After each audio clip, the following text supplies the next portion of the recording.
বিয়েটাকে কঠিন করে ফেললো আর জেনাটাকে সহজ করে ফেললো। বিয়ে কঠিন হয়ে গেল, এরা এখন বিয়ে করতে পারবে না চাইলে। 21 বছর না, 20 বছর বয়স হলে সে বিয়ে করতে পারবে না। 20 বছর একটা ছেলে আগামীকাল এই তথাকথিত ভালোবাসা দিবস পালন করতে পারবে, জেনা করতে পারবে।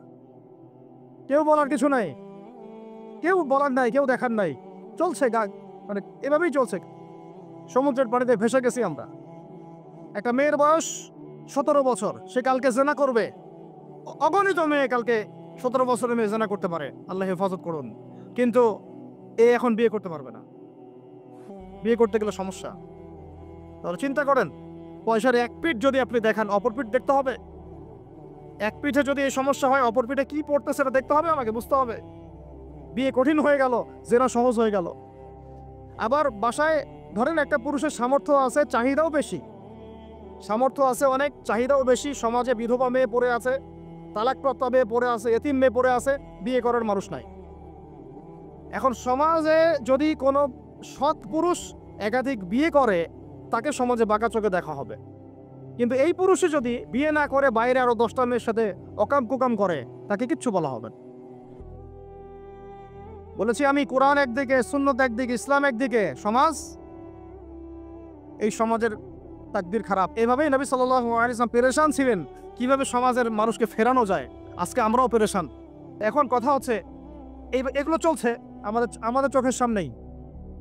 কিন্তু দেখেন প্রিয় ভাইয়েরা, আল্লাহ পাক শাস্তি বলেছেন 100 বেত্রাঘাত। কেউ যদি আবার বিবাহিত হয়ে এই কাজ করে, জেনা করে, তাহলে তার শাস্তি কি বলেছেন? বলা হয়েছে কোমর পর্যন্ত মাটিতে পুঁতে ফেলে তাকে পাথর নিক্ষেপ করে হত্যা করতে হবে। এটা কোরআন এবং হাদিসের শাস্তি। আর আমরা কি করছি দেখেন। আমি 2টা হাদিস বলি আপনাদেরকে, শোনেন, ইয়াংরা শোনেন। এই 2টা হাদিস আজকে ভুলবেন না। আলোচনা অনেক লম্বা হচ্ছে তো অনেক কিছু ভুলে যেতে পারে, এই 2টা হাদিস বলেন না। একটা হচ্ছে 3 জন ব্যক্তি একবার একটা গুহায় আটকা পড়ছে। 3 জন বন্ধু বা ভাই, তার একটা গুহার মধ্যে আটকা পড়ে গেছে। ঝড় হচ্ছে, গুহার মুখটা বন্ধ হয়ে গেছে পাথর দিয়ে, বের হওয়ার কোনো জায়গা নাই। এখানে নিশ্চিত মৃত্যু, কোনো সুযোগই নাই বাঁচার। তারা অনেক চেষ্টা করে বের হতে পারলো না। শেষমেশ তারা বলছে যে আমাদের যদি কোনো নেক আমল থাকে, সে নেক আমলের ওসিলা করে আল্লাহর কাছে দোয়া করি, আল্লাহ চাইলে আজকে আমাদেরকে বাঁচাতে পারেন। একজন বলছে, আল্লাহ, আমার মা ছিল, পিতামাতা ছিল, তো মাকে আমি দুধ পান না করি আমার সন্তানদেরকে কখনো খাওয়াতাম না। একদিন গিয়ে দেখি যে মা ঘুমিয়ে গেছে, আমার বাচ্চারা কান্নাকাটি করছে, তবু আমি আমার বাচ্চাকে কান্না অবস্থায় রেখেছি, মাকে খাওয়াই নাই, ওদেরকেও খাওয়াই নাই। আগে মাকে খাওয়াইছে, তারপর ওদেরকে খাওয়াইছে। আজকে ঘরে ঘরে মাদের সাথে কি আচরণ দেখেন, কি একটা অবস্থা দেখেন সমাজে, কি প্রজন্ম তৈরি করেছেন। মারা এখন বৃদ্ধাশ্রমে চলে যাচ্ছে। শিক্ষিত মা, তাই না? মায়ের পায়ের নিচে আপনার জান্নাত। আর এটাও একটা ব্যাপার যে মায়েরা আবার হাজরা আলাইহিস সালামের মতো হবেন না, যে মায়েরা সারা আলাইহিস সালামের মতো হবেন না, আয়েশা খাদিজা রাদিয়াল্লাহু আনহুমা তাদের মতো হবেন না, তো আপনাদের গর্ভ থেকে তো এর চেয়ে ভালো সন্তান আশা করা যায় না। সমস্যা সব দিকে আছে না? ও এই দোয়া করার সাথে সাথে একটু সরে গেল, আল্লাহর পক্ষ থেকে এই পাথরটা একটু সরে গেল, সুবহানাল্লাহ। কিন্তু বের হওয়ার জন্য এনাফ না। এরপরে আরেকজন দোয়া করছে যে আল্লাহ, আমার একজন কর্মচারী ছিল, টাকা পাইতো আমার কাছে কিছু, তো সে একদিন বেতন না নিয়ে চলে গেছে। টাকাটা দিয়ে আমি কিছু পশু কিনেছি, মানে গবাদি পশু। এই গবাদি পশু 2টা থেকে 4টা, 4টা থেকে 8টা হতে হতে অনেকগুলো হয়েছে। অনেক দিন পর সে আসছে, এসে বলছে আমার টাকা দাও। সে বলছে যে এই সবগুলো পশু তোমার, নিয়ে যাও। তুমি কি ইয়ার্কি ফাজলামি করতেছো আমার সাথে? আমার টাকা আমাকে দাও। না, ইয়ার্কি ফাজলামি করতেছি না, এটা তোমার টাকা দিয়ে কেনা ছিল, সবগুলো বংশবৃদ্ধি হতে হতে আজকে এই অবস্থা হচ্ছে। আল্লাহ, তোমার সন্তুষ্টির জন্য যদি এই কাজ করে থাকি, আল্লাহ আজকে আমাকে এই বিপদ থেকে বাঁচাও। পাহাড়ের মুখ থেকে পাথরটা একটু সরে গেল, বের হওয়ার জন্য যথেষ্ট না। 3য় ব্যক্তি, আমি এটাই বলতে যাচ্ছিলাম, ইয়াংরা শুনেন ভালো করে। 3য় ব্যক্তি সেজদায় পড়ে আল্লাহকে বলছে, হাত তুলে আল্লাহকে বলছে, আল্লাহ, আমার একজন খুব সুন্দরী চাচাতো বোন ছিল, কাজিন, আমি তাকে পাইতে চাইতাম। বুঝেন না, পাইতে চাইতাম মানে কি? তাকে পেতে চাইতাম, অফার করতাম। সে রাজি হয় না। একদিন সে বলল যে 100 স্বর্ণমুদ্রা দিতে পারলে আমি রাজি। 100 স্বর্ণমুদ্রা দিতে পারলে আমি রাজি। এখন তো এদেরকে স্বর্ণমুদ্রাও দেওয়া লাগে না, এমনিই রাজি নাকি? জেনা করার জন্য কি এমনি রাজি। খালি একটু আসলে সত্যি কথা বলতে কি, একটা মেয়ে যদি চায় যে আমি আমার ইজ্জত ধরে রাখবো, কোনো ছেলের ক্ষমতা নাই সেই ইজ্জত নষ্ট করে। এটাই সত্য কথা। আমার স্ত্রী এই কথাটা খুব জোরালোভাবে আমাকে বলে। আমি যখন রাস্তায় হাঁটবো, আমি যদি চাই তাহলে কোনো ছেলে আমার কাছে ঘেঁষতে পারবে না। আমি সুযোগ দিলে তখন ঘেঁষতে পারবে। একটা মেয়ে যদি চায় যে একটা ছেলে আমার সাথে ইটিস পিটিস করুক, সে ছেলে করবেই করবে। একটা মেয়ে যদি চায় যে একটা ছেলে আমার পর্যন্ত আসতে পারবে না, আমি আমার ব্যক্তিত্ব গায়রত বজায় রাখবো, আমি ডিস্টেন্স মেনটেন করবো, আমি কোনো সুযোগ দিব না, ছেলে সুযোগ পাবে না কখনো। এত সহজ না। সর্বোচ্চ তখন কি করতে পারে, ধরে 10 জন মিলে ধরে ওকে জোর করে তার সাথে কিছু করতে পারে। ওরকম কিছু করলে তো আল্লাহর গজব নেমে আসবে। ওই যে সারা আলাইহিস সালামকে তুলে নিয়ে গিয়েছিলেন একটা বাদশা, মনে নেই আপনাদের? সারা আলাইহিস সালামকে একটা বাদশা এরকম উঠাই নিয়ে আসছে। আর সারা আলাইহিস সালাম সবচেয়ে সুন্দরী মেয়েদের একজন ছিলেন পৃথিবীর ইতিহাসে, ইব্রাহিম আলাইহিস সালামের স্ত্রী। তখন তিনি হাত বাড়াচ্ছে তার দিকে ধরার জন্য। আর সারা আলাইহিস সালাম তখন বলছে, দাঁড়ান, আমাকে 2 রাকাত নামাজ পড়তে দেন। 2 রাকাত নামাজ পড়ে তিনি আল্লাহর কাছে হাত তুলে বলে, আল্লাহ, তুমি জানো আমি আমার সতীত্ব, আমার ইজ্জত, আমার সম্মান আমার স্বামী ছাড়া আর কারোর সামনে কখনো প্রদর্শন করি নাই। আজকে এই জালেমের হাত থেকে আল্লাহ তুমি আমাকে বাঁচাও। ওইদিকে ইব্রাহিম আলাইহিস সালামও নামাজে দাঁড়িয়ে গেছে। ওই জালেম বাদশা যখনই হাত বাড়ায়, হাত অবশ হয়ে যায়, মাথা ঘুরে পড়ে যায়। 3বার 4বার চেষ্টা করেছে, তারপর পারে নাই। শেষে বলেছে, তোমরা আমার কাছে কাকে নিয়ে আসছো, নিয়ে যাও আমার সামনে থেকে। পরে উল্টা হাজারা আলাইহিস সালামকে হাদিয়া সহ দিয়ে পাঠায় দিস। একটা মেয়ে চাইলে তার ইজ্জত সম্মান এভাবে রক্ষা করতে পারে। তোমরা জেনায় ছেলেরা লিপ্ত করেছে কারণ তোমরা চেয়েছো বলেই করতে পারছো। তুমি ফেতনা না ছড়াতা, তুমি বেহায়ের মতো বাইরে বের না হতা, তুমি তোমার চুল খোলা না রাখতা, তুমি তোমার পোশাক ঠিক রাখতা, তোমার কথা ঠিক রাখতা, তোমার কথার মধ্যে শক্তি রাখতা, মিষ্টি মিষ্টি প্রলোভন দিতা না, বাইকের পিছনে বসতা না, চটপটি ফুচকা খাইতা না, এখানে ওখানে আড্ডা মারতা না, কোনো ছেলে তোমার কাছে আসতে পারতো না। তোমরা এই কাজ করেছো, ছেলে আসতে পেরেছে। আপনারা তো কিছু হইলে ছেলেদেরকেই দোষ দেন। ছেলেরা তো এমনি আকর্ষিত হবেই। আমি একজন ছেলে হিসেবে বলতেছি, এটা না তো বিষয়টা। একটা ছেলের ফিতরত এটা যে তার কাছে সবচেয়ে সুন্দর মনে হবে একটা মেয়েকে। এটা একটা ছেলের ফিতরত, স্বভাব, ধর্ম। এটা চুম্বকের মতো আকর্ষণ করবে। আর এর উপর যখন আপনি এটাকে ফ্রি অ্যাক্সেস করে দিবেন, লাইসেন্স করে দিবেন, বেপরদায় বের হবে, গায়ের জামা কাপড়ে ঠিক নাই, হ্যাঁ, তারপর কথাবার্তা মিষ্টি মিষ্টি প্রলোভিত টানতেছে, সিডিউস করতেছে, তখন তো একটা ছেলে মিসগাইডেড হইতেই পারে, স্বাভাবিক।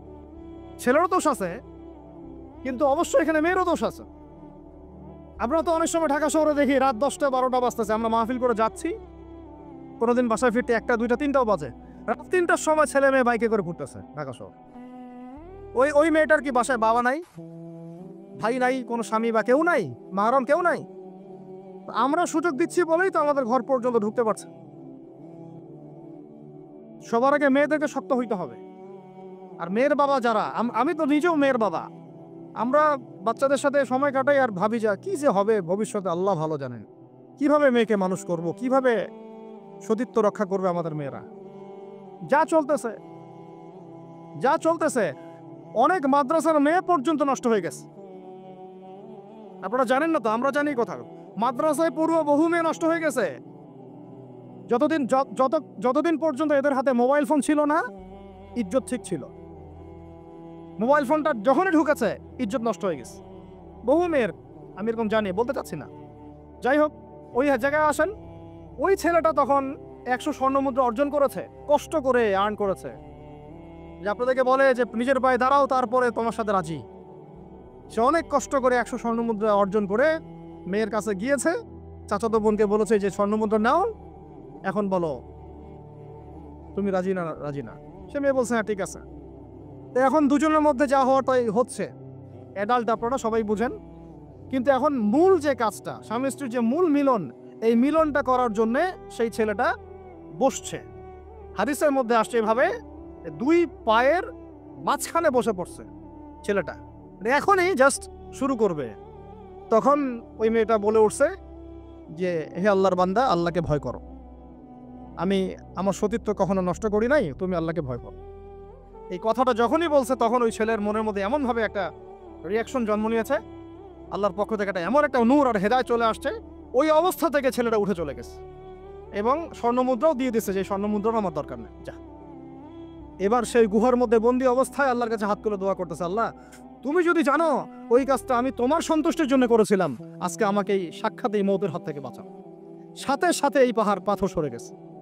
এই হাদিসটা আমি এই কারণে বললাম, যদি আমি জেনা থেকে বেঁচে থাকতে পারি, ইনশাআল্লাহ তাআলা আল্লাহ পাক সাক্ষাৎ মৃত্যুর মতো এই আযাব থেকেও, বিপদ থেকেও আল্লাহ বাঁচাতে পারেন।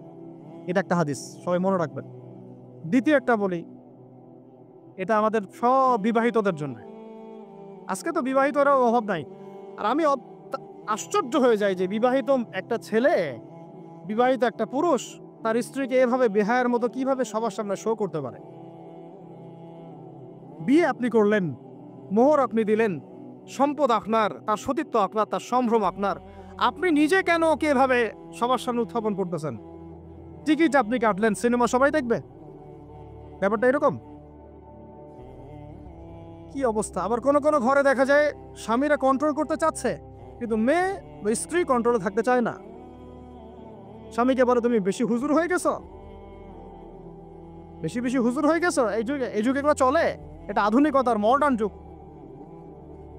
এই করতে করতে আমাদের সমাজে পরকীয়া ছড়ায় পড়ছে। এখন এই পরকীয়া বলতে কি হাদিসটার কথা মাথায় আসছে।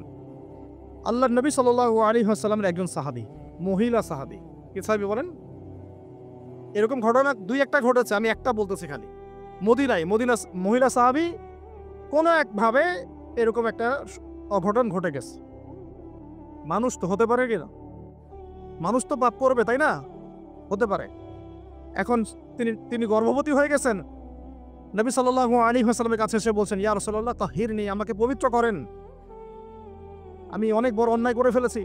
নবী সাল্লাল্লাহু আলাইহি ওয়াসাল্লাম মুখ ঘুরিয়ে নেন, মুখ ঘুরিয়ে নিয়ে বলেন যে বাসায় যাও, তওবা করো, আল্লাহ মাফ করে দিবে। নবীজি শুনতে চাচ্ছেন না, কারণ শুনলে কোর্টে মামলা আসলে তো বিচার করতে হবে। তিনি বলছেন যে বাসায় যাও, বাসায় যা আল্লাহর কাছে ইস্তেগফার করো, আল্লাহ মাফ করে দিবেন। আবার এদিক দিয়ে ঘুরে আস, ইয়া রাসূলুল্লাহ আমাকে পবিত্র করেন, আমি অন্যায় করে ফেলেছি। এভাবে কয়েক দফার পরে নবীজি বলছেন, তুমি কি অন্যায় করেছো? এমন কোন কাজ কি তুমি করেছো?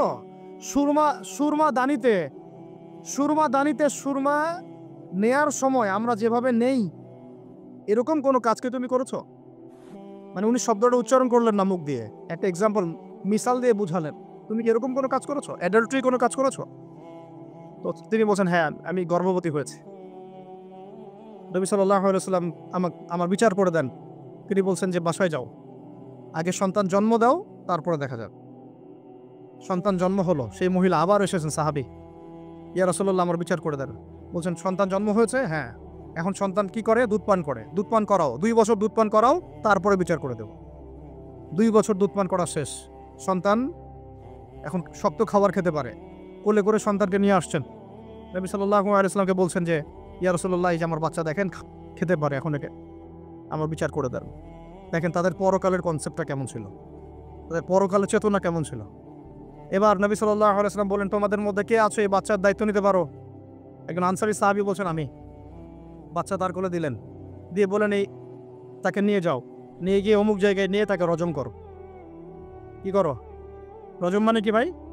কোমর পর্যন্ত মাটিতে গেঁথে দিয়ে পাথর নিক্ষেপ করে, এই রজম করতে গিয়ে তার গা থেকে রক্ত ফিনকি বের হয়ে কোন একজন সাহাবীর, সম্ভবত খালিদ ইবনে ওয়ালিদ রাদিয়াল্লাহু আনহুর জুব্বার মধ্যে গিয়ে লেগেছে।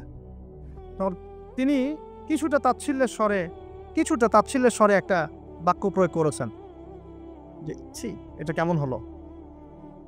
হ্যাঁ, মানে কিছু বলেন নাই, জাস্ট একটা রিয়াকশন দিয়েছেন যে এত। নবী সাল্লাল্লাহু আলাইহি ওয়াসাল্লাম এই কথাটাই বলতে চাচ্ছি আমি। তিনি বলেছেন, হে খালিদ, তুমি থামো, তুমি তাকে এভাবে করো না, আন্ডারএস্টিমেট করো না। এই নারী এই অপরাধ করার পরে যে পরিমাণ ইস্তেগফার করেছে, আল্লাহর কাছে তওবা করেছে, তার একার তওবা যদি মদিনাবাসীর মধ্যে ভাগ করে দেওয়া হয় তাও কম হবে। এই ঘটনা একটা ঘটেছে, আরেকজন সাহাবীর সাথে ওই ঘটনা ঘটেছে, পুরুষ সাহাবী।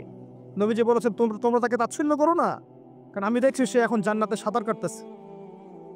আর আমরা এই যে পরকীয়া, দেখেন পরকীয়া করলে, পরকীয়ার মাধ্যমে কেউ যদি ব্যভিচার করে ফেলে, নাউযুবিল্লাহ, তাহলে এই পৃথিবীতে বাঁচার অধিকারটা সে হারায় ফেলে। পৃথিবীতে কি হয়? বাঁচার অধিকারটা সে হারায় ফেলে। ঠিক কেউ যদি সমকামিতা করে এই পৃথিবীতে বাঁচার অধিকারটা সে হারায় ফেলে। নবীজি স্ট্রেট বলেছেন ফাকতুলুল ফাইলা ওয়াল মাফউলা বিহি, যে করবে যার সাথে করা হবে দুটাকেই হত্যা করে ফেলো। কেউ যদি ধর্ষণ করে বাঁচার অধিকারটা হারায় ফেলে। কিছু পাপ আছে যেগুলো করলে তওবা ইস্তেগফার করা যায়, আল্লাহ হয়তো মাফও করে দিবেন, কিন্তু পৃথিবীতে বাঁচার অধিকারটা মানুষ হারায় ফেলে। এইটাকে আমরা এইভাবে প্রমোট করতেছি এখন। কে কে এগুলো নিয়ে ফিকির করে এখন? মনে করে যেটা তো আধুনিকতা। অনেকে ওয়াইফ, একটা শব্দ আছে ওয়াইফ সুইপিং, একজনের ওয়াইফকে আরেকজনকে দিবে, ওর ওয়াইফকে সে নিবে, রাগ কাটাবে। নাউযুবিল্লাহ। এটা পশ্চিমা সভ্যতা থেকে আসতেছে, জানেন? চোখ কান ফলে রাখেন, আমরা নিজের অনেক বক ধার্মিক সাজার চেষ্টা করতেছি, কিন্তু সমাজটা নষ্ট হয়ে যাচ্ছে। এটাকে সংস্কার করার দায়িত্ব আমাদের। এর উপরে তো আবার বাণিজ্য আছে, মানে এটা তো বাণিজ্যিক একটা প্ল্যাটফর্ম হয়ে গেল। যত বেশি পারো বাণিজ্য করো। এটা উপলক্ষে অমুক ছাড়, এইটা উপলক্ষে তমুক, এইটা উপলক্ষে অমুক নাটক, এটা উপলক্ষে অমুক গান, এই উপলক্ষে অমুক সিরিয়াল, এই উপলক্ষে অমুক টেলিফিল্ম। এই যে বাণিজ্য, এগুলো কিন্তু কর্পোরেট জগতে যারা থাকে, এই কর্পোরেট সেকশনে মানুষের একটা বাণিজ্য, একটা দিবসকে কেন্দ্র করে বিশাল একটা বাণিজ্য করে আপনার ঈমান আমল কোথায় যায়? যা কোর পকেটে টাকা আসলেই হই। আল্লাহ রাব্বুল আলামিন আমাদের সবাইকে এই চলমান জাহেলিয়াতগুলোর বাস্তবতা বোঝার তৌফিক দান করুন। অনেক কথা ভাই, বলতে গেলে অনেক কথা, আর একদিনে আর কত কথা বলবো। আমরা দোয়া করি আল্লাহ বা কক্সবাজার এলাকায় এমন একটা দিনের মার্কাজ আমাদেরকে করার তৌফিক দান করেন, যেখান থেকে ইনশাআল্লাহ দিনের আলো পুরা কক্সবাজার সহ পাহাড়ি পার্বত্য এলাকা ছড়িয়ে পড়বে ইনশাআল্লাহ। সমাজ সংস্কার না করতে পারলে আমরা বাঁচতে পারবো না। আপনাদের মধ্যে যাদের সামর্থ্য আছে, কেউ জমি দিয়ে হলে সাহায্য করেন, কারো যদি সামর্থ্য থাকে অর্থ দিয়ে হেল্প করেন, কারো বুদ্ধি আছে বুদ্ধি দিয়ে পরামর্শ দিয়ে সহযোগিতা করেন।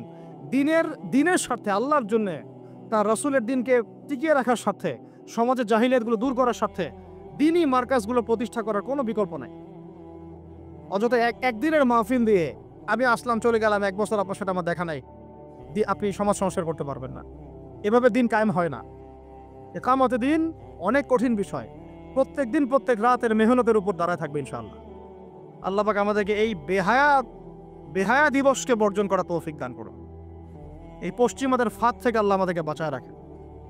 আল্লাহ রাব্বুল আলামিন আমাদের সবাইকে যেন এই জেনা, ব্যভিচার, পরকিয়া, তারপরে সুদ, মাদক, সমকামিতা, ট্রান্সজেন্ডার, এই সমস্ত ফিতনা থেকে আল্লাহ আমাদেরকে হেফাজত করেন।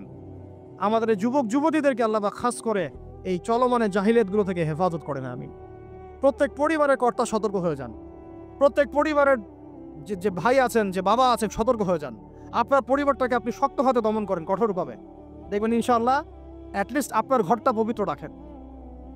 সবাই যার যার পরিবারের দায়িত্ব নেই, ইনশাআল্লাহ দেখবেন সমাজ ঠিক হয়ে গেছে ইনশাআল্লাহ। আমার স্ত্রীকে আমি এসব করতে দিব না, ওর ক্ষমতা আছে করবে, করলে ওকে আমি তালাক দিয়ে রেখে দিব, শেষ, সোজা কথা। ও আমরা এইভাবেই কথা বলি বাসায়, এক কথায় চলবা, এক কথা উঠবে, এক কথায় বসবা, দ্বিতীয় কথা যেন বলতে না হয়। একদিন একটা ইস্যু নিয়ে ঝগড়া তুল কালাম হয়ে গেল, আমি রাগ কন্ট্রোল করতে পারলাম না। বলছিলাম যে হাত মোজা ভালো করে পড়তে, হাত কথা বলার সময় দেখেন, যদি আমি হাতে ভাবে উঁচু করি দেখা যায় এতটুকু। আমি বাসায় গিয়ে বলছিলাম যে হাত মোজা খুব ভালো করে এই পর্যন্ত পড়তে, এইটুক নিয়ে মনে হয় আমি 10 মিনিট ঝাড়ি দিয়েছি, বকা দিয়েছি আর কি। একদম মাথা নিচু করে শুনছে, একটা কথা বলে নাই। আমি আমার পরিবারকে ঠিক করলে কেন আমার স্ত্রী বাইরে যাবে, কিভাবে যাবে? আমি বলতেছি না যে সে বাইরে যাইতে পারবে না, প্রয়োজনে তার প্রয়োজন পূরণ করতে পারবে না, এমন তো না বিষয়টা। বেপর্দায় এভাবে যাবে কেন? বেপর্দায় ফিতনার মধ্যে কেন যাবে? আমার মেয়ে, আমি জন্ম দিলাম, আমি বড় করতেছি, আমি খাওয়াই, আমি খাওয়াই বলতে কি আমরা উপার্জন করে আমরাই খেতে খাওয়াই নাকি? আমরা ওসিলা না রিজিকের, আমরা কামাই রোজগার করে নিয়ে আসি। আমি খাওয়াই বলতে বুঝাচ্ছি আমরা কামাই রোজগার করে নিয়ে আসি, আমাদের ভালোবাসা দিই, মহব্বত করি, তিলে তিলে আদর মহব্বত দিয়ে বড় করি। আমার মেয়ে কেমন করে বাইরে যায়? কেমন করে বাইরে যাবে? কোন সাহসে যাবে? আমি বাবা হয়ে বেঁচে থাকতে ও কিভাবে যেতে পারে? গেলে ওকে একদম খাওয়ার বন্ধ করে দিবেন। আমার ছেলে বালেগ হয়েছে, নামাজে যাবে না কেন? যাবে না কেন? যদি না যায় আমি ওর খাওয়া বন্ধ করে দিব। শাসন করতে হবে সবসময়, কিন্তু মিষ্টি কথা চিরা ভিজে না। আল্লাহ পাক কোরআনের মধ্যে হেদায়েত দিতে উৎসাহিত করেছেন, এখানেই আবার আইনগুলো নাজিল করেছেন।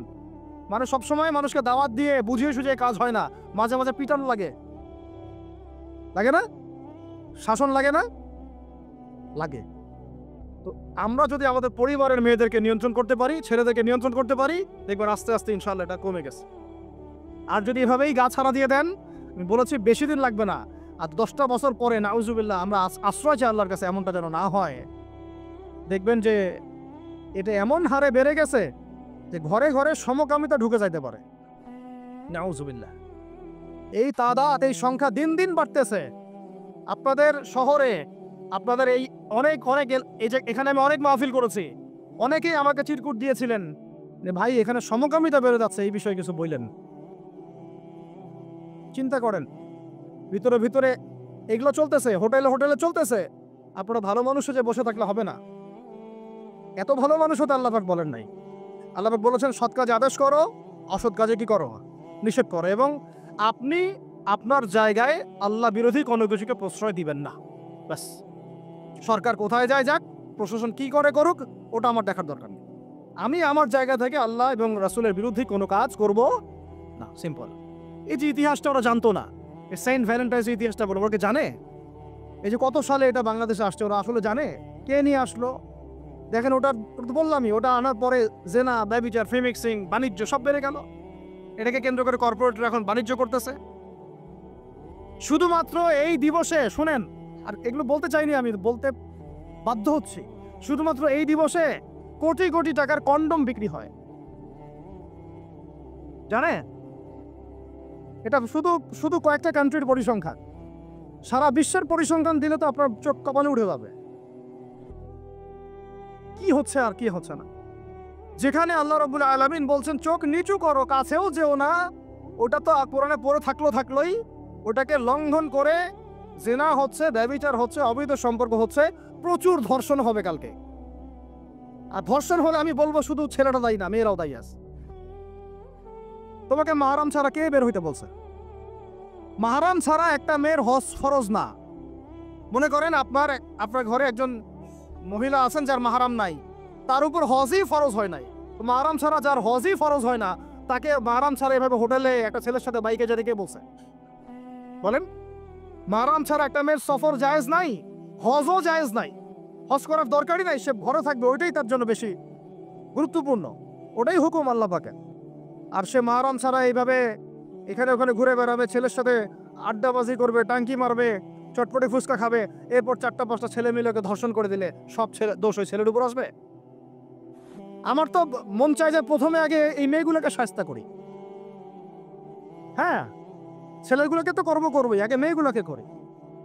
শুধুমাত্র ওয়াজ নসিহত করে কাজ হবে না, সবাইকে কঠোর হতে হবে। আপনি আমাকে বলেন তো দেখি, আপনার মেয়ে কোন একটা ছেলের সাথে অবৈধ সম্পর্ক করেছে, আপনি কি এটা মেনে নিবেন?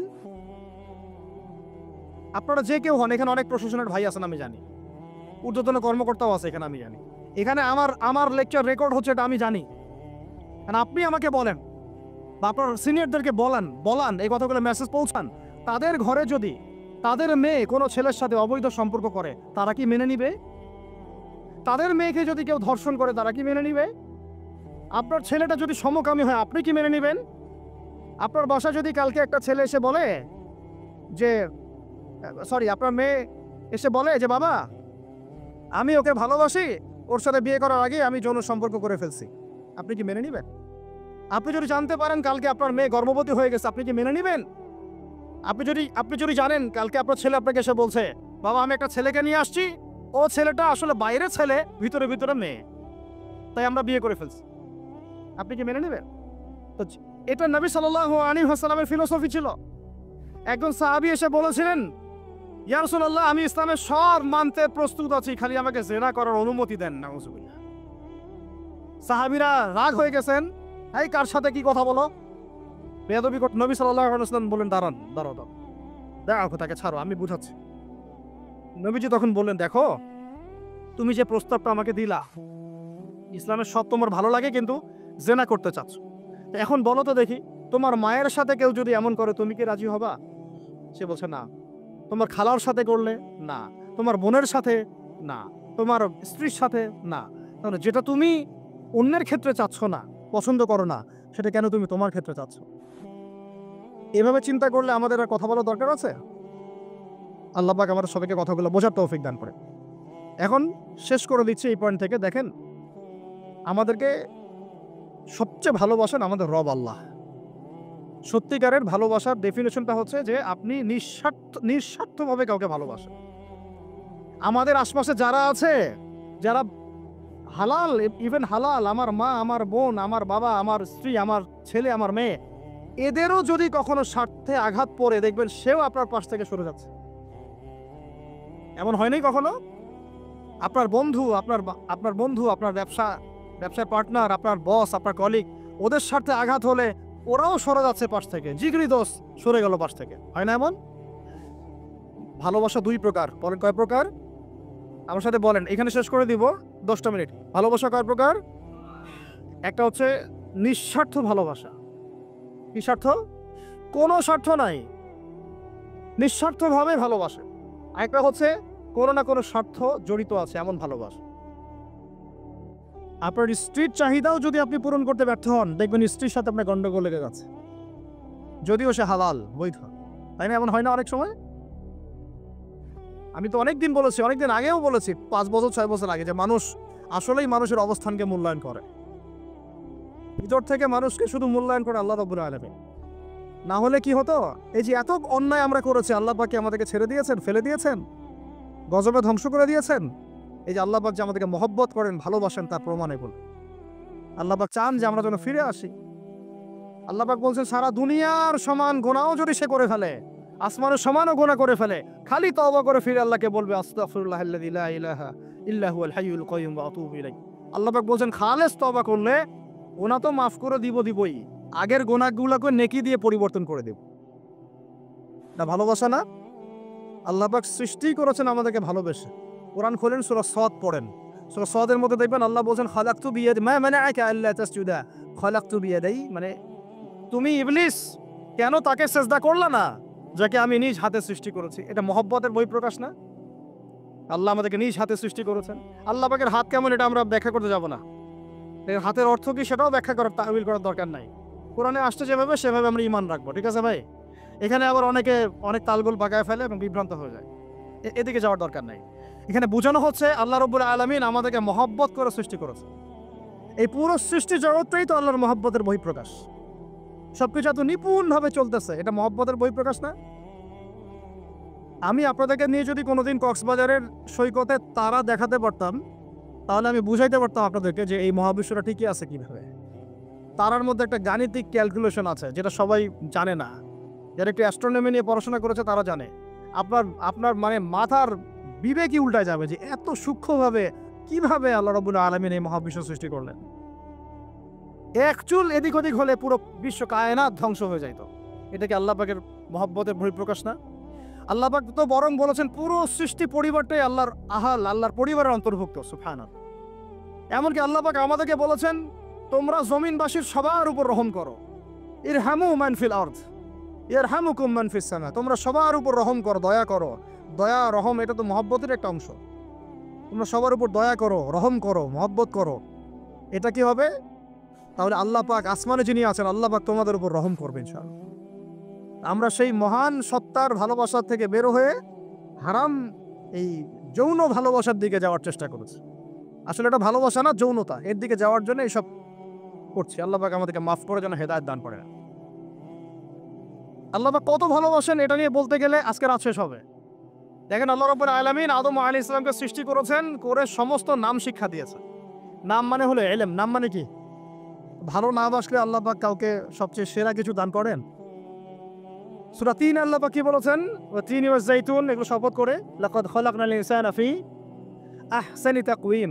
মানুষকে সবচেয়ে শ্রেষ্ঠ কাঠামো আল্লাহ পাক দিয়েছেন, দেন নাই? তো কাউকে যদি মহব্বত না করা হয়, তাকে আপনি সবচেয়ে সেরাটা কি দিতে পারবেন?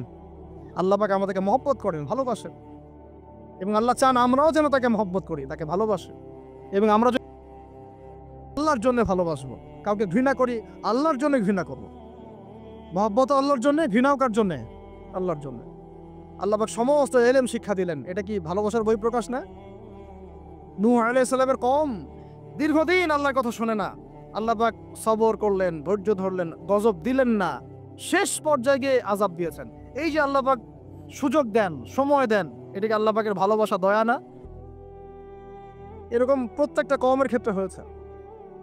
আমি তো ফিল করলাম এই ভালোবাসা নিয়ে ঘাটাঘাটি করতে গিয়ে যে আসলে আল্লাহ পাক যে আমাদেরকে সবচেয়ে বেশি মহব্বত করেন তার সবচেয়ে বড় নিদর্শন কি জানেন? আমাদের কাছে আল্লাহ রাব্বুল আলামিন আল কোরআনের মতো কিতাব নাজিল করেছেন, আর আমাদেরকে আল্লাহ পাক নবী মুহাম্মদ সাল্লাল্লাহু আলাইহি ওয়াসাল্লামের উম্মত বানাইছে। আল্লাহ পাক যে নবী মুহাম্মদ সাল্লাল্লাহু আলাইহি ওয়াসাল্লামকে এই দুনিয়াতে পাঠিয়েছেন না, এটাই সবচেয়ে বড় মহব্বত, সবচেয়ে বড় রহমত। কারণ তার সুন্নতে এমন কিছু নাই যেটা আপনি খুঁজে পাবেন না। আর তিনি আমাদেরকে যে মহব্বত করতেন, মুহাম্মদ সাল্লাল্লাহু আলাইহি ওয়াসাল্লাম আমাদেরকে যে মহব্বত করতেন, তিনি আমাদেরকে বলতেন যে আমরা তার ভাই। আমরা তার কি ভাই? মানে কি মায়ের পেটে ভাই? এটা বোঝানো হয় নাই। একটা হাদিসে তিনি বলেছেন আমি তো পিতৃতুল্য। তার মানে কি সত্যি সত্যি বাবা সন্তানের সম্পর্ক? রুহানি পিতা। তিনি কি ইমাম নন? তিনি ইমাম, তিনি নেতা, তিনি আমাদের শিক্ষক, তিনি নবী। তো তিনি আমাদেরকে যে মহব্বত করতেন, তিনি একদিন বলছিলেন নবী সাহাবীদের সামনে, কাশ আমি যদি আমার ভাইদেরকে দেখতে পেতাম। সাহাবীরা বলছেন ইয়া রাসূলুল্লাহ আমরা কি আপনার ভাই না? তখন নবীজি বলছেন না, তোমরা আমার সাহাবী। আমার ভাই তারা যারা আমাকে না দেখেই আমার প্রতি ঈমান নিয়ে আসবে। প্রত্যেক নবীকে আল্লাহ পাক একটা দোয়া করার চান্স দিয়েছে। কয়টা ভাই? এমন একটা দোয়া যেটা করলে আল্লাহ পাক কবুল করবেনই করবেন। করলে আল্লাহ পাক কি করবেন? অবশ্যই কবুল করবেন। নবী সাল্লাল্লাহু আলাইহি ওয়াসাল্লাম বলছেন যে সমস্ত নবী এই দোয়াটা পৃথিবীতে করে ফেলেছে।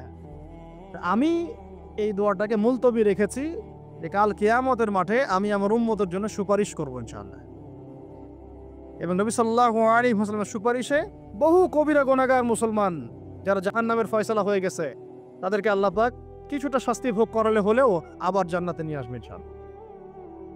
তো তিনি আমাদেরকে মহব্বত করেন না? করতেন না? চিন্তা করে তাহলে আমরা তার দিনকে কি মহব্বত করলাম? আমরা তার হুকুম হাকামের বিধিবিধান সুন্নতে কি মহব্বত করলাম? চিন্তা করেন। একটা হাদিসে নবীজি স্পষ্ট করে বলছেন এটা আমাদের জন্য একটা কষ্টি পাথর। এটা একটা কি? কষ্টি পাথর। তিনি বলছেন লা ইউমিনু আহাদুকুম, তোমাদের মধ্যে কেউ মুমিন হইতে পারবে না। কি হইতে পারবে না? মানে প্রকৃত মুমিন হইতেই পারবে না তোমরা। হে আমার উম্মত, তোমাদের মধ্যে কেউ প্রকৃত মুমিন হইতেই পারবে না যতক্ষণ না হাত্তা আকুনা আহাব্বা ইলাইহি মিন ওয়ালিদিহি ওয়ালাদিহি ওয়ান নাসি আজমাইন, যতক্ষণ না আমি মুহাম্মদ সাল্লাল্লাহু আলাইহি ওয়াসাল্লাম তোমাদের কাছে নিজের কি সন্তান, নিজের বাবা মা এবং সমস্ত মানব জাতির থেকে বেশি প্রিয় না হচ্ছে। হাদিসটা আবার বলি, নবীজি বলছেন কেউ ততক্ষণ পর্যন্ত প্রকৃত মুমিন হতে পারবে না যতক্ষণ না আমি মুহাম্মদ সাল্লাল্লাহু আলাইহি ওয়াসাল্লাম তার কাছে তার সন্তান, তার পিতা, এমনকি সমস্ত মানব জাতি থেকে বেশি প্রিয় না হচ্ছে। আর আমরা যারা আগামীকালকে এইটার প্রিপারেশন নিয়েছি, আসলে কি আমাদের কাছে নবী প্রিয় বেশি না আমাদের দুনিয়ার স্বার্থ বেশি প্রিয়? যারা এগুলো করবে তাদের কাছে কি সত্যিই নবী প্রিয়? তাহলে তারা করতে পারতো না।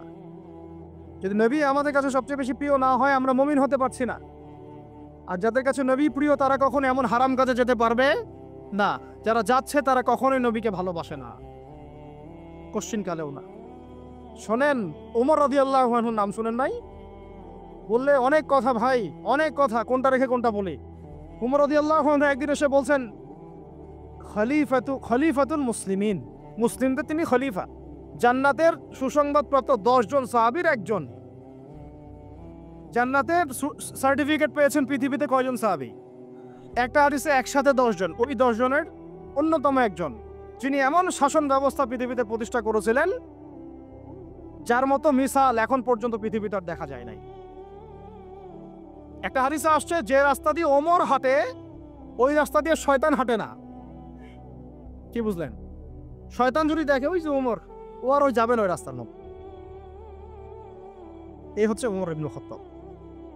আমার পরে কোনো নবী নাই। নবীজি বলছেন আমার পরে কোনো নবী নাই। লা নবিয়্যা বাদি, আমার পরে কোনো নবী নাই। যদি হতো তাহলে ওমর হতো, যদি হতো তাহলে ওমর হতো। অন্য একটা হাদিসে আসছে আমার পরে কোনো নবী নাই, তবে তুমি আমার, এটা অন্য সাহাবী সম্পর্কে, আলী ইবনে আবি তালিব সম্পর্কে, তুমি আমার জীবনে তেমন মূসার জীবনে হারুন ছিল যেমন। এটা হচ্ছে আলী ইবনে আবি তালিব।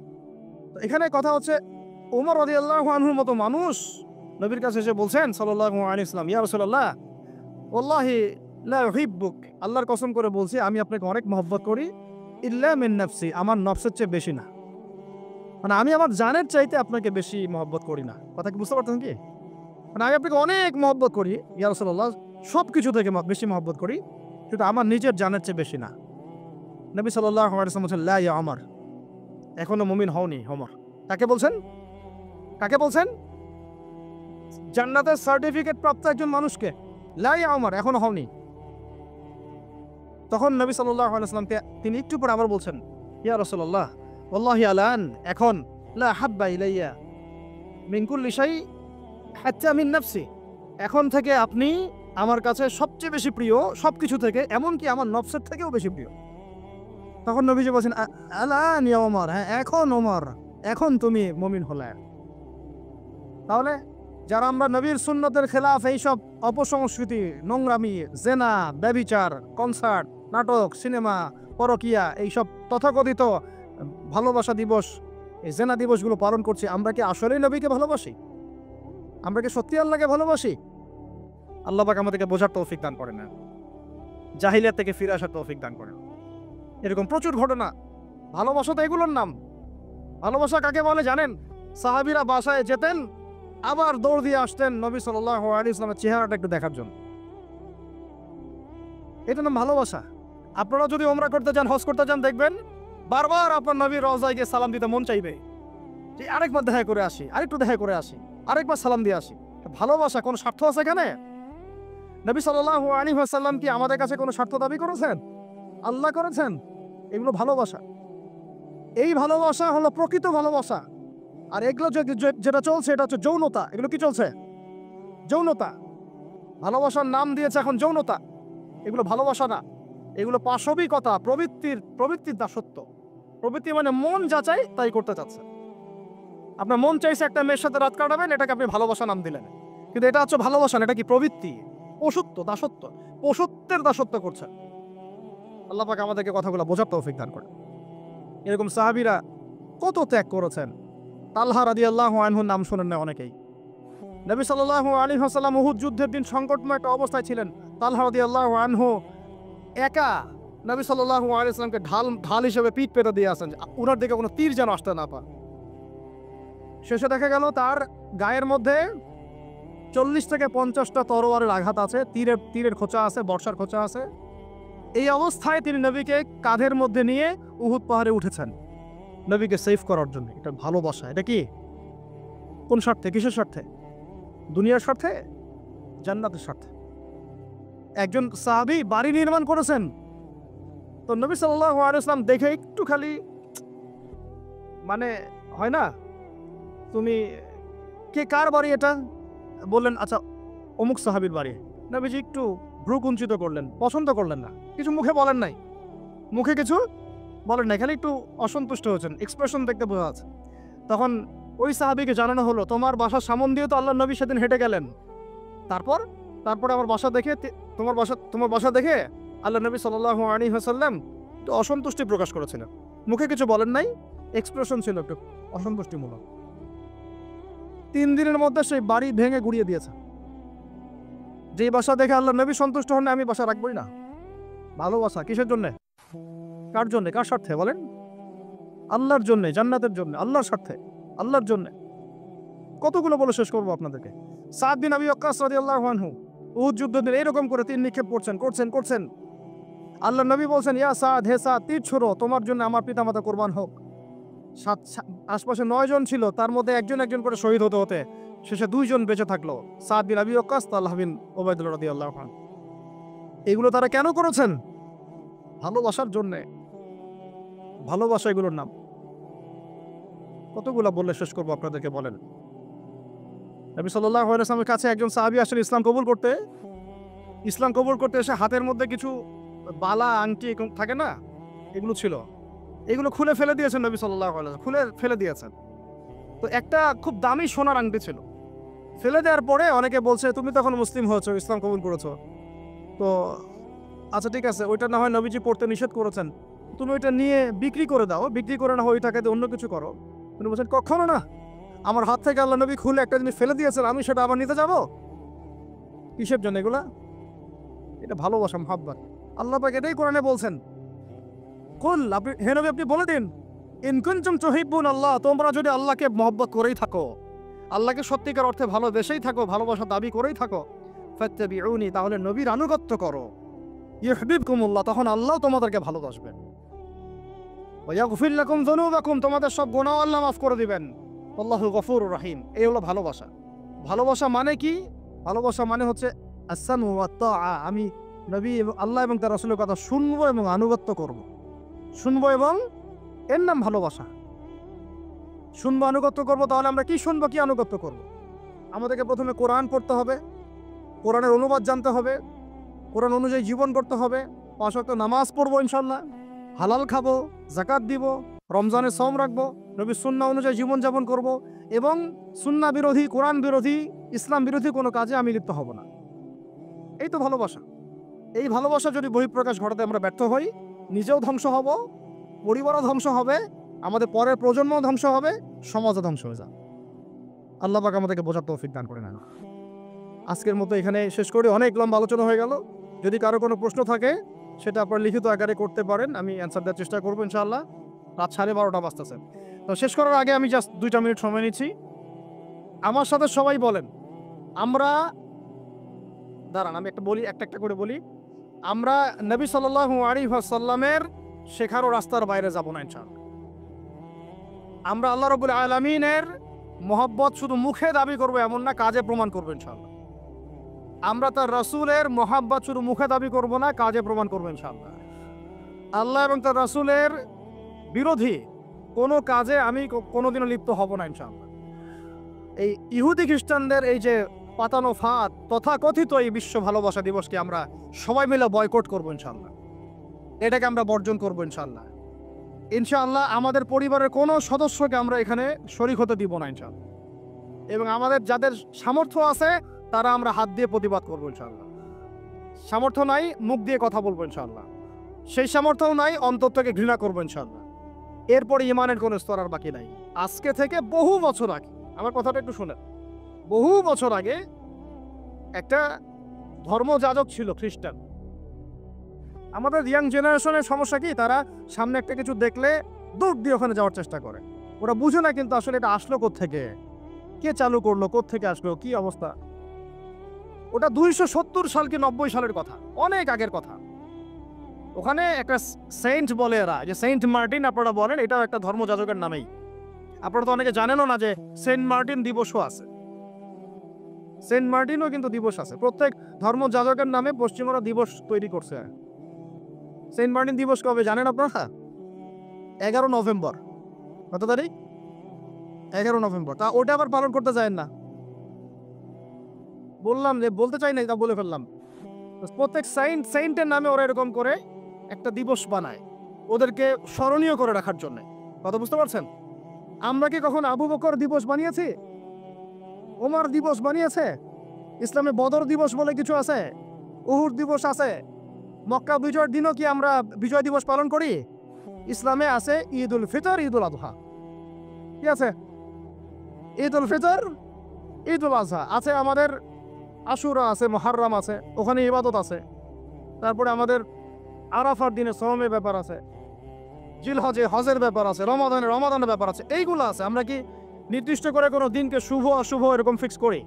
এই দিনটা শুভ, এই দিনটা অশুভ? নাউজুবিল্লাহ, এগুলো তো শিরক। এগুলো কি? ওই সাইন্টের নাম ছিল ভ্যালেন্টাইন। ও নিজে ছিল একজন চরিত্রহীন,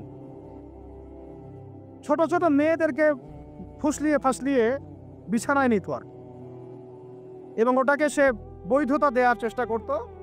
ওদের জেনারেশন, ওদের প্রজন্ম তো এরকমই। দেখেন না আপনারা পশ্চিমে, ওদের ওখানে, ওদের তো ফ্রি সেক্সের দেশ। কি বলে? ফ্রি সেক্সের দেশ, মানে যে যার সাথে ইচ্ছা সেক্স করতে পারে। এখানে বৈবাহিক সম্পর্ক করে সেক্স করতে হবে জরুরি না। ওখানে যে এটা বাক স্বাধীনতা, ওদের ব্যক্তি স্বাধীনতা। ইচ্ছা হইলে একজন মদ খাইলো, গিয়ে রাত কাটাইলো, কোনো সমস্যা নাই। ইচ্ছা হইলে একটা ছেলের সাথে রাত কাটাইলো, কোনো সমস্যা নাই। ইচ্ছা হইলে একটা হিজড়ার সাথে রাত কাটে, কোনো সমস্যা নাই। ইচ্ছা হইলো, মানে কি বলবো, একটা ছেলে 5টা মেয়ের সাথে একসাথে জেনা করলো, তাও সমস্যা নাই।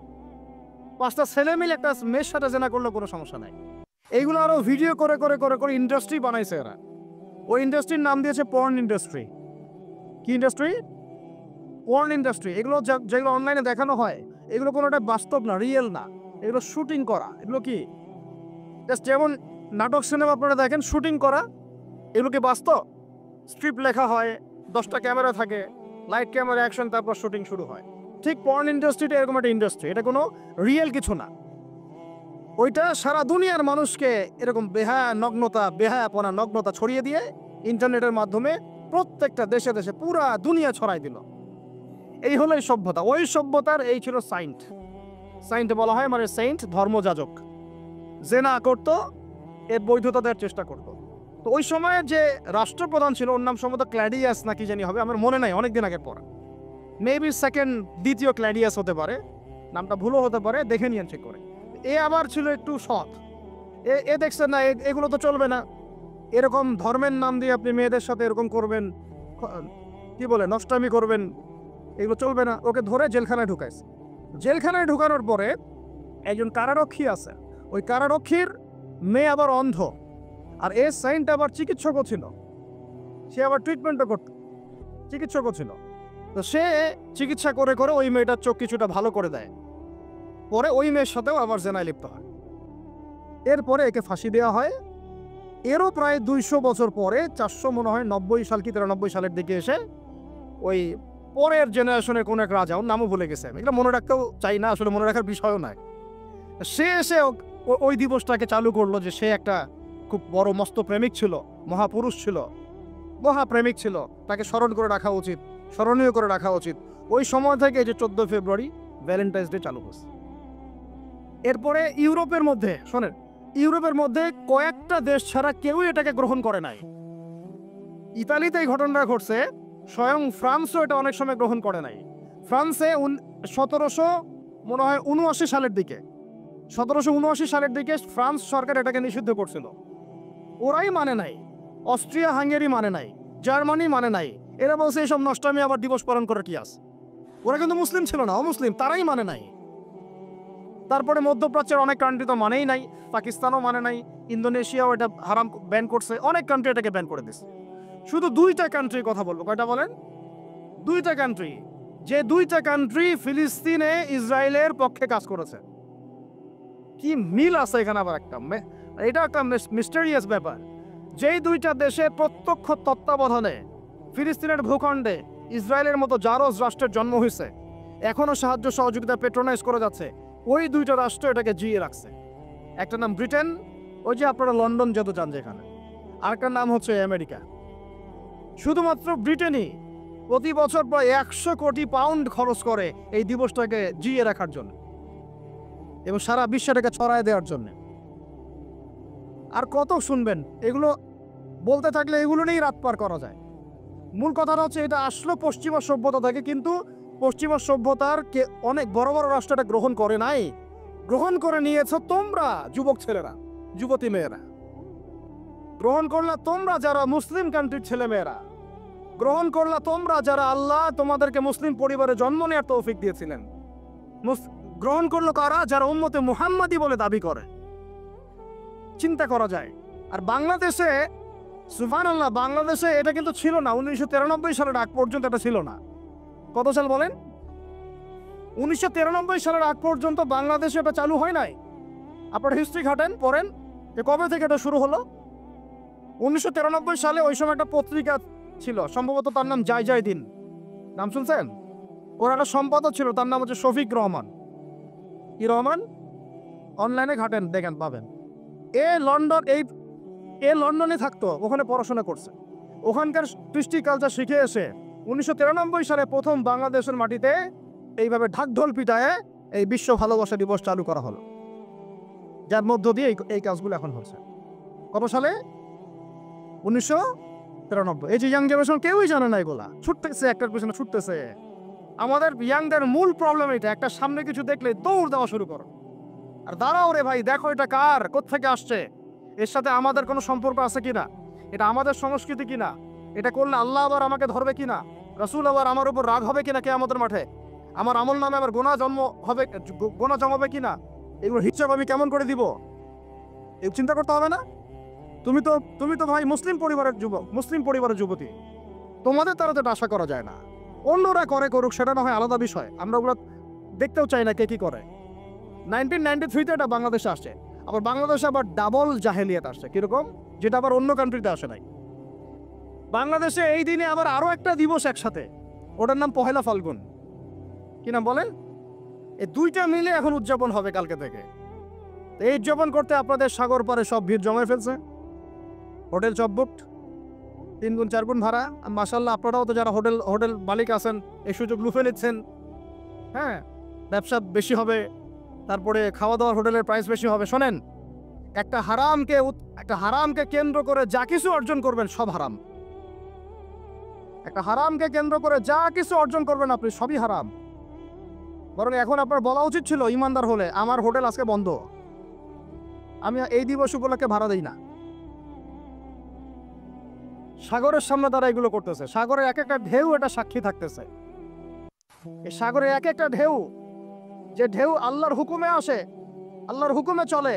আপনি ইমানদার মানুষ, আল্লাহর বান্দা, আল্লাহর মুমিন বান্দা, আপনার জন্য আল্লাহ সাগরের তলদেশে অসংখ্য নিয়ামত রিজিক দিয়ে দিয়েছেন, আমাদের জন্য দিয়েছেন, ওকে আমাদের অনুগত করে দিয়েছেন। দাঁড়ান আপনি তার সামনে, ও বিনয়ের সাথে আপনার পা ধুয়ে দিবে। সাগর বিনয়ের সাথে আপনার কি করবে? পা ধুয়ে দিবে। আর এই সাগরকে আল্লাহ যদি কোনোদিন বলেন এইখানে এরকম এই অশ্লীলতা হয়েছে, বেহায়াপনা হয়েছে, জেনা হয়েছে, ব্যভিচার হয়েছে, সমকামিতা হয়েছে, এই সাগর তুমি এই সমস্ত এলাকাবাসীকে ধ্বংস করে দাও, কি করবেন সেদিন? ঠেকাতে পারবেন? আমি কাউকে সন্তুষ্ট করার জন্য কথা বলছি না, আর কারো অসন্তুষ্টির পরও আমি করছি না। যেটা হক সেটা আমাকে বলতে হবে, কারণ যদি আমি না বলি ওই গজব আসলে আমি সদ্য ধ্বংস হয়ে যাব।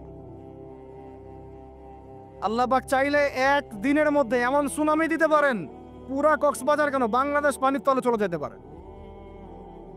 এই জায়গাকে বেছে নিছে এই জেনা দিবস পালন করার জন্য। চিন্তা করেন কার ক্যারেক্টার, কার আদর্শ এটা ফলো করতেছে।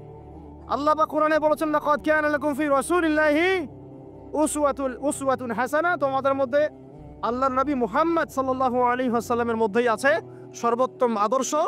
আর এই দিবস পালনের মধ্য দিয়ে আপনারা ওই সেন্ট ভ্যালেন্টাইন্স ওর আদর্শ ফলো করতেছেন।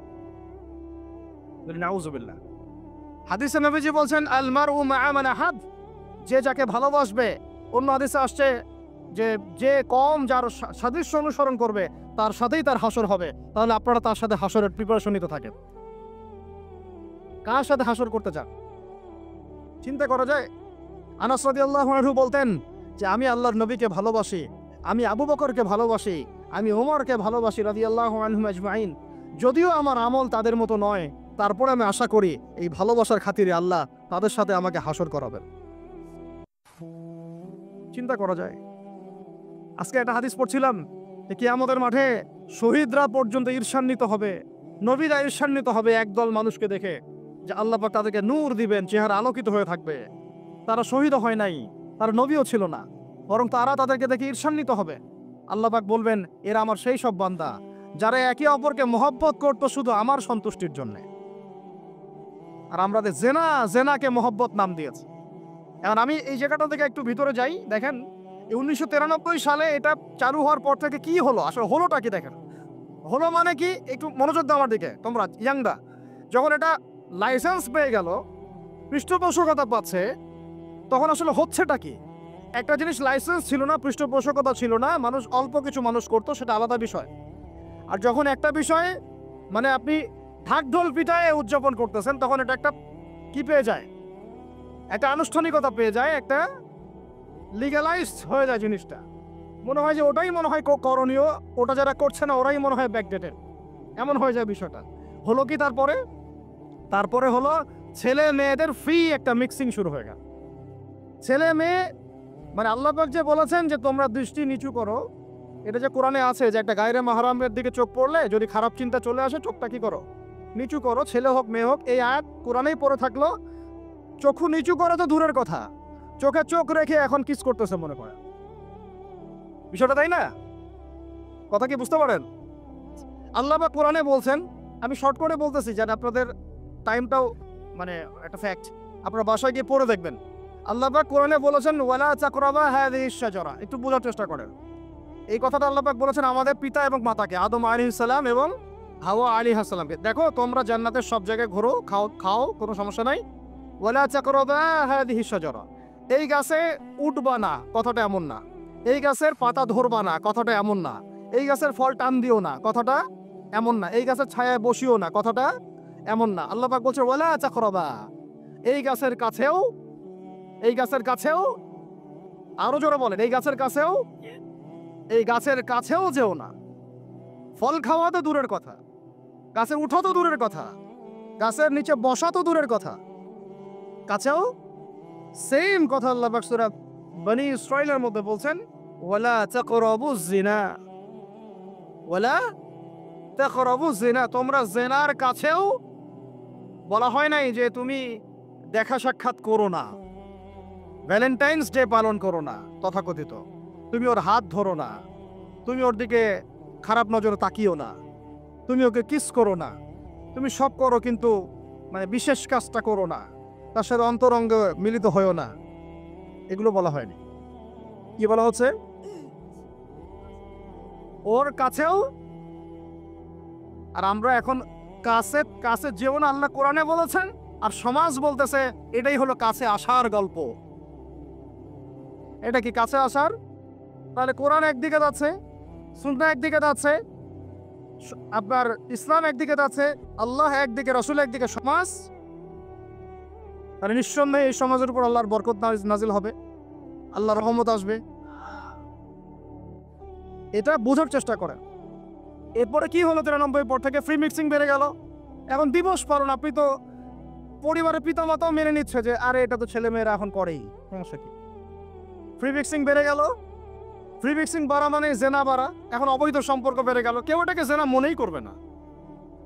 500 টাকা 1000 টাকা দিয়ে জেনা করা যায় এক রাতের জন্য। জেনা হয়ে গেল সহজ, একদম সহজ। যে জেনার কারণে সমাজে এমন মহামারী নেমে আসে, এমন রোগ নেমে আসে যেটা আগে কখনো ছিল না। করোনা তো কিছুই না, দেখেন সামনে আরো কি আসতেছে। ওটা তো কিছুই ছিল না, শুধুমাত্র জেনার কারণে, বেহায়াপনার কারণে, সমকামিতার কারণে এবং অশ্লীলতার কারণে আল্লাহ পাকের পক্ষ থেকে এমন এমন রোগ ব্যাধি আসে, বালা মুসিবত আসে, যা আগে কখনো পৃথিবীতে আসে নাই। আমাদের সবার প্রস্তুতি গ্রহণ করা উচিত। ভ্যাকসিন বানাইতে থাকেন এখন থেকেই। প্রস্তুতি মানে কি? প্রস্তুতি মানে ভ্যাকসিন। প্রস্তুতি মানে এটা নিবে না যে এগুলো থেকে আমরা দূরে থাকি, তওবা করে ফিরে আসি, এইটা ওদের কাছে প্রস্তুতি না। প্রস্তুতি মানে গজব আসুক, দেখা যাবে, ভ্যাকসিন নিব, তখন দেখা যাবে সমুদ্র ঢেউ আসুক, আশ্রয় কেন্দ্র বানাবো, ওখানে গিয়ে থাকবো, দেখা যাবে সুনামি আসলে দেখা যাবে যে এলাকা উঁচু ওই এলাকায় সব মানুষকে গিয়ে রাখবো।